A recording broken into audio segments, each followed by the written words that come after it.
Welcome back to Hearts of Iron. It's June 22nd, which means it is time for some action here. Before I pile into that, though, I am proud to announce that I am sharing my game files in the form of a mod, implying the game files that I have changed are in the mod. Now, I don't ever launch the game through a mod. I just straight up copied my entire default folder a long time ago and have been modding a second folder with the files that I want in there, like that.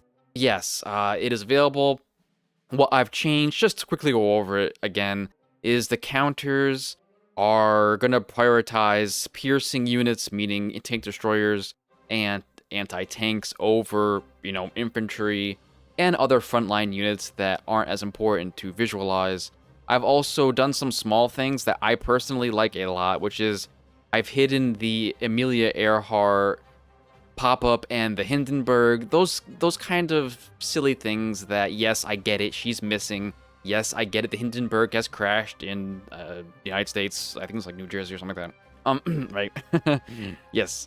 I've hidden those, and lastly, the big thing I've done, of course, is to change the technology and leadership allocation of the AI, so it's just smarter, more human-like, and just better. Because Hearts of Iron 3 is one of those classic examples of, if a game just had one more patch, it could solve so many small, silly things that probably should have been fixed before they abandoned it, but they wanted to release the next version, Hearts of Iron 4.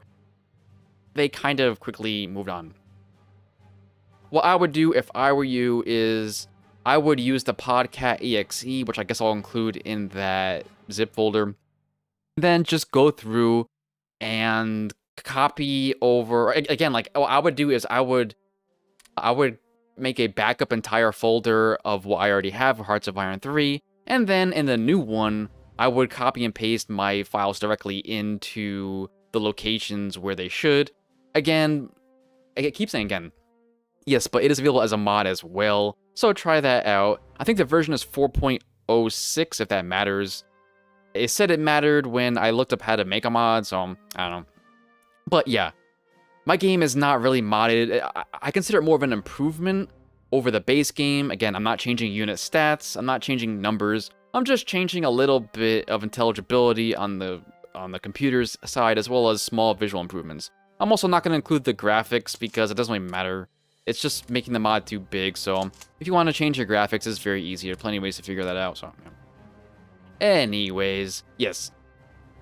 June 22nd. I'm not gonna lie to you, if I saw this setup like this, and I was asked to comment on it, I would say this person is pretty freaking dumb. You have, I don't know how many divisions this is. This is probably like 10 hardcore divisions that are just not gonna be in combat. Yeah, more down here as the game lags when I always do it for the first time. Yeah, quite amateurish. Quite amateurish, but the good thing is I have all this IC down here that I scrambled to get, quite literally scrambled, because, everyone's trying to be deploying still. This is one more core that's been taken out of the front line, so not only are units going towards the front line, but I have some coming away. These are just militias. Well, something worth mentioning, I guess, is having some of these MPs and cavalries down here instead of over here means that supplies are just less efficient for the Eastern Front, because suppression does affect, well, I think it's actually a revolt risk, which affects supply throughput a little bit. Therefore, yeah, it's not optimal on my side.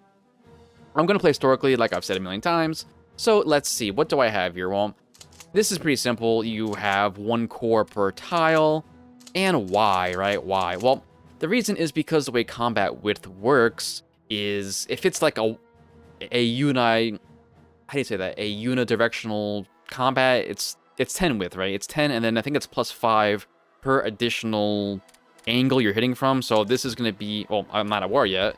I'll do that now before I forget. And I'm jumping around so much, right? I'm going to call in everybody. I've never done that before. I've only ever called in maybe just Finland. What seems to happen is when you blitz down here and you're facing just the Soviets, you have an easy access all the way down to Odessa, like this, along this pathway. It's just plains, right? And what ends up happening is you cram in. This is like 2 armies worth of. It's actually more. It's like a half an army group essentially of units just that will completely get annihilated, and I think it's kind of unfair. So this time I'm gonna see if I could change the outcome a little bit. I'm making it a bit harder, I know, but I just want to see what happens because, again, I like to be entertained like you, and sometimes you never know what could happen. So I'm gonna declare war for the war goal, which is to take everything to the west and then create a puppet government in the east, right?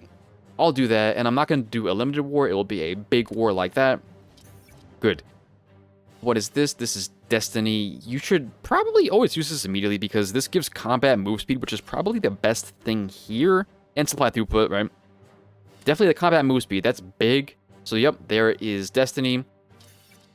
If you really want it to be super hardcore, you would probably swap this as well. It's actually this one right here, Chief of Staff, to combat move speed as well.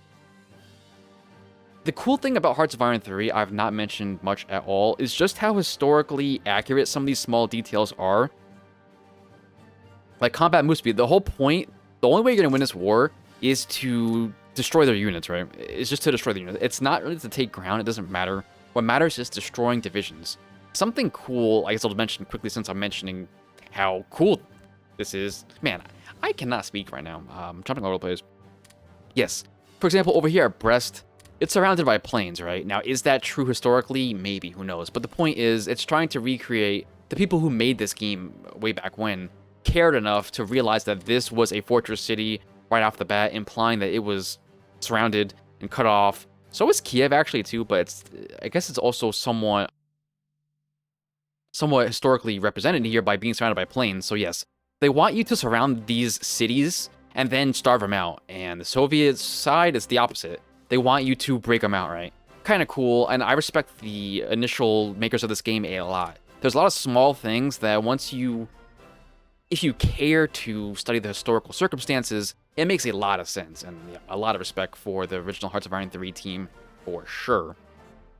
Anyway, yes, so now let me work backwards here. I'm trying to remember what I was diverging from in my thought process. Yes, so yeah, it's 1 core per tile. It's 3 width per division that I have constructed, so you could fit 4 divisions in direct combat before you start piling up reserves.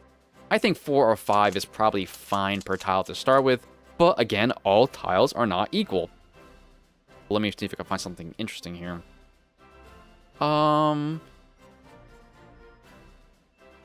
Okay, so look, this tile right here is 3 tiles touching it, but on the other side, this tile has 1 tile touching it. So when you're trying to figure out where to attack with what, you start with the easy stuff. So this guy could only attack in 1 location, you go like that. And then you look for something else like that, where there's a 1 guy touch. Is that really it? There's only 1. Huh, interesting. No, this one here too. So this one right here, I don't know why I was doing this. I don't really... Okay, so this is kind of sketching. Yeah, I see. I'll keep it like this, actually, because this is a river. I'd rather have 3 with a river, and then 4 without a river. Anyway, this is touching 1 tile, so it's pretty easy to figure out where to attack, right? You just go like that. And then you say, all right, well, if he's attacking there, then he's attacking here. And then if he's attacking here, then he's attacking here. And you go down the line like this if you want to, but you should probably be a little more careful and say, I want to attack from multiple directions. So then I go like this with 1 division, and so on. I'm not going to waste your time with that, so I'll probably skip forward in a bit, but that is how I'll be doing that. Very simple. Now for airplanes, there are 2 big strategies I think you could do here. The first one is superiority.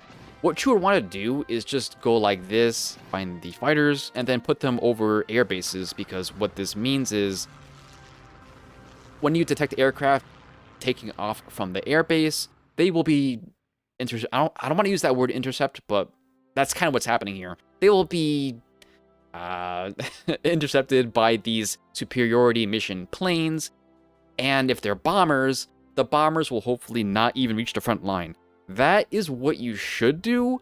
However, on very hard, Soviets have a lot more aircraft than me, and on top of that, they have a combat bonus from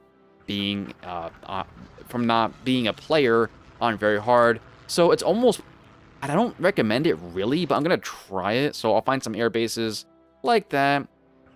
I will superiority them. What you could also do is start using your bombers, but I'm not that great with bombers. I've probably lost a couple wings already. Probably 2 tacks and 1 cast have been destroyed by my carelessness. I prefer to use them more defensively.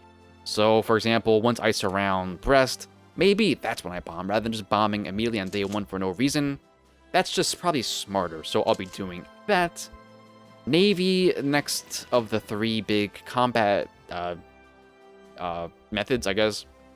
I have my ships right offshore, so any combat that happens along the coastline, as well as just keeping these boats in port, will be giving me a shore bombardment bonus, which is nice because, well, this is nasty terrain, and it's not that bad, but Riga is quite a ways away. I don't have armor up here. Again, my armor is stuck down here. It's a big mistake. I got kind of greedy, and maybe I should have stopped at Rome the more I look at this.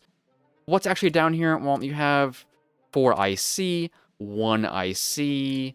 Yeah, you have a 6 IC, and on top of that, you're only getting a fraction from very hard. So that's like 5 IC, less than 5 IC. Then you throw in the fact that it's occupied without cores.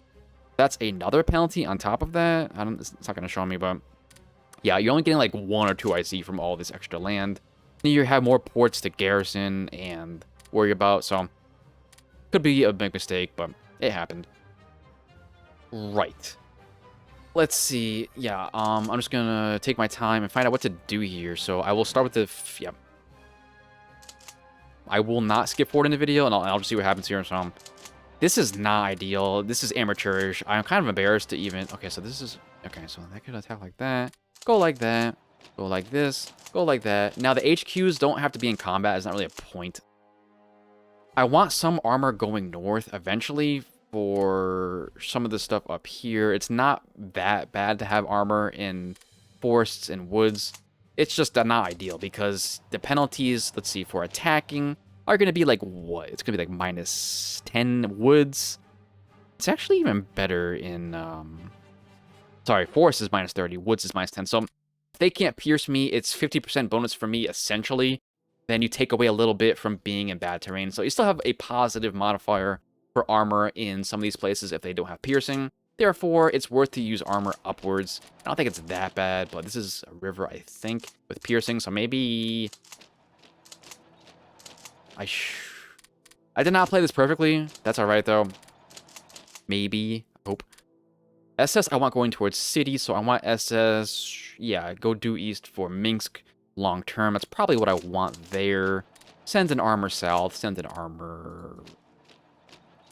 Good. Good. Alright, good. Good. Good. This one's going to be pretty bad, so perhaps I should not be attacking next to Brest on that side. This way, I guess you could pin him down like this with 1 division, just sacrifice it, sort of. You want the armor here for sure. Yeah, everyone should be attacking like this, I suppose. Now, this is weird. I don't know why I did this, but I did. So I'll attack like this, attack like that, like this, like that, and so on. Okay, ooh, that's bad. Wow. That's dangerous. That is quite dangerous. So perhaps, again, put 1 guy like this. HQ could stay. 1 guy like this. I don't know why I'm doing this poorly, but it's like that. And then 1 goes like that. Okay, that is a lot of crap here. I should have been more careful. Again, I was kind of just playing fast on the last episode. I was on speed. I was worried about this, right? I was not worried about setting this up that much. It could be a problem. Some slow progress here, man. I think I'll see what happens here, so let's unpause it. Let's unpause it. Let's see the battles pop up. Okay, so some of these are really bad. Yeah, that one's going to... Ooh. They will have a stacking penalty, but it's not going to matter. The problem with what I'm doing here, it could be that I'm skilling their guys up. Let's see. There we go. These are lifting off from the airbase, like I was saying, directly on Kaunas. That's nice. That's nice. Let me just check. Okay, so where am I losing battles? Right here. Yeah, that's a river crossing with... Okay, yeah, there is no way that's ever going to happen. But... Yep. At this point, I'm going to skip forward like a couple days and just see what happens. Ooh, interesting. So they're pulling off these front lines. I like that. That's smart of them. Yeah, I like that. 1 week into the assault here, there are some things that I didn't really expect, is that they have big stacking penalties, minus 46% in this battle right here, versus my 0%. They have so much crap from being on very hard that they have stacking penalties. That is helping me a lot, actually, because I don't have that much armor. It's still quite a ways away, quite far away, some of it. Some of it's actually reaching here. I was trying redeploying it, which might be bad long-term because it sucks up supplies. My airplanes have been doing quite well. I see no aircraft in Brest, surprisingly. I see 2 bombers here, which can't do anything because I'm superiority mission over this city over here. Just kind of pushing along the coast because, well, I have short bombardment, and that is a nice modifier to have. Push these guys up. I'm doing quite well in general. A lot of it probably is because I have high skill guys. That's not gonna remain. That's not gonna be like that forever. What's gonna end up happening is the Soviets will have their guys level up at some point. They can be just as high as German generals. But for now, they continue to retreat off their own front, surprisingly. It makes sense because I probably have destroyed some divisions. The most nasty spot for the Soviets is probably going to be this area in like northern Poland-ish. This whole area. Because the tiles are designed weirdly. They're designed to get overrun. You need to just witness it. For example, this is 2-3 cores. I have like a core per tile. I'm just running past them. Now, Brest, I haven't touched yet, like I was saying. There's not really a point to touching Brest until you surround it, so I'm going to wait a little bit. I suppose I could move some armor in some better positions, because I'm kind of thin down here. There isn't that much, and there's a lot. There's like 1, 2, 3, 4 tiles touching this one tile, so I should move some armor down there like that. Then over here, in this Ukrainian city, there's plains all around it, which is by design, which is very, very cool from the developers of this game to initially do that. I'm having some trouble over here. They have stacking penalties. I have river crossing penalties. So, it's not going that bad.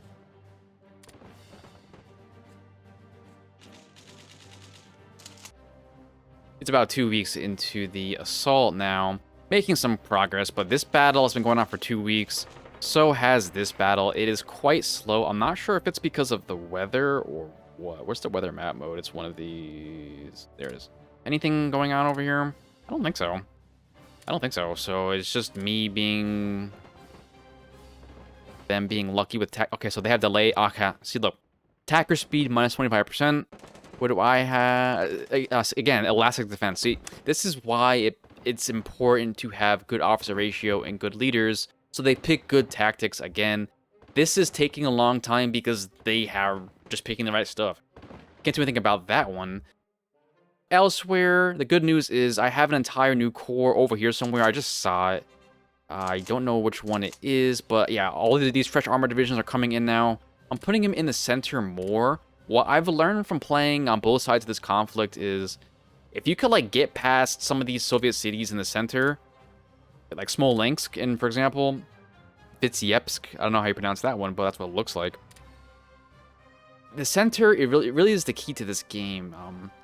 You could rush down here, the south, it's okay. The center is what actually matters here, because that's where all the supply will be bottled up. And the north isn't as important either, there's less IC in general. Over here, making slow progress.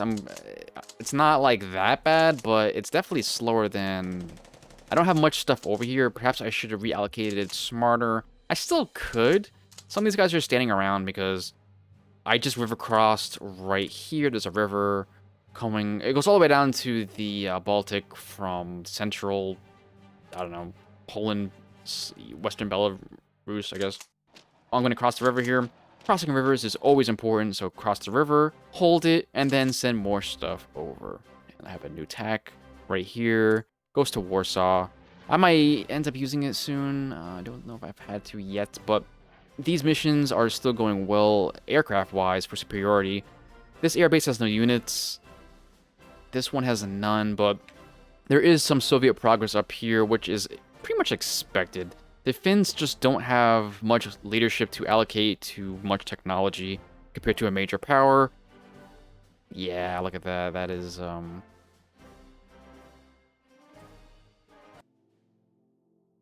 like to talk about my objectives here, my short-term objectives, and then wrap this episode up. There really hasn't been much time elapsed here.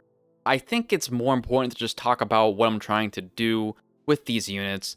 As you can see, I just started my assault on the Soviet city over here. Of course, I got the SS. I've got infantry over armor. Armor is better on defense, actually, because they're definitely going to be in the front line part of the combat if I get attacked in a multiple combat scenario. I'd rather have the infantry in there where they have less penalties in urban. Along this border, not much to say. What a lot of people do, which is very lame, is they will go like this, like I have started to do, and instead of going for objectives, they will just rush all the way across and snake. Everyone knows what the word snake is, right? If you ever play Hearts of Iron 4 multiplayer, they just start snaking all over the place, and it's very lame, so I'd try to push across the front, generally speaking, but still go for cities. I'm going to destroy divisions anyway, eventually. I want to be smart about it and not be lame, so just to the north of this action in the northern part of the Ukraine, southern Belarus part, I guess, I'm just trying to push to the east. One big thing to mention right off the bat, because this is a big deal as either country, if you ever played Germans or Soviets, there is a big swamp here. Now, this is not just a swamp. There is only one route through the swamp to move units through, and the rest is sealed off. So some of these tiles you can't walk through no matter what. Like this one has no infrastructure. If I go to the map mode, maybe it'll show. Okay, I can't see, but trust me, this is impassable, some parts of it. This is a tricky part of the game. You want to play around it, and what ends up happening is you split your forces south and then north of the swamp. You go for Minsk and then Kiev separately. What does that mean for me? What that means for me is I don't want armor to be floating towards the swamp. I want it to be going up or down. Infantry deals with the swamp, probably. That's what I'm doing north of this action over here. There is a lot of open territory here in this part. Like, this is where all the open plains... Well, I guess it starts back here in Poland. It continues over in the Ukraine towards Kiev. If you wanted to, you could just completely blitz all the way to Kiev in like a week and a half or 2 weeks. That works. You might be having some problems in other parts of the front, so I'm going to play it safe and try to keep up with my other flanks rather than just going gung-ho. Then you got your swamp here, like I said. And north of the swamp is Minsk. There is a river here. I've already crossed part of it, which is good. And this is marsh. And marsh is very good to defend in. That's nice. I do have more forces in this exact location than I probably want. This is 32 divisions, but some of them are HQs. There's probably like one whole army, realistically. Which is much more per tile than I have up here. If I look at this, this is 28 with some HQs. There's just less, so I'm going to start floating divisions north from this location. I'll take a look at this stuff, you know, when this battle ends. Let's see. I see. So yes, go up, everyone go up. These guys as well. Keep an eye on your cores as well to make sure they're always going the right direction. For example, this guy should be going south. This guy should be going east. And this guy should be going north because I'm going to hook up, like I was saying.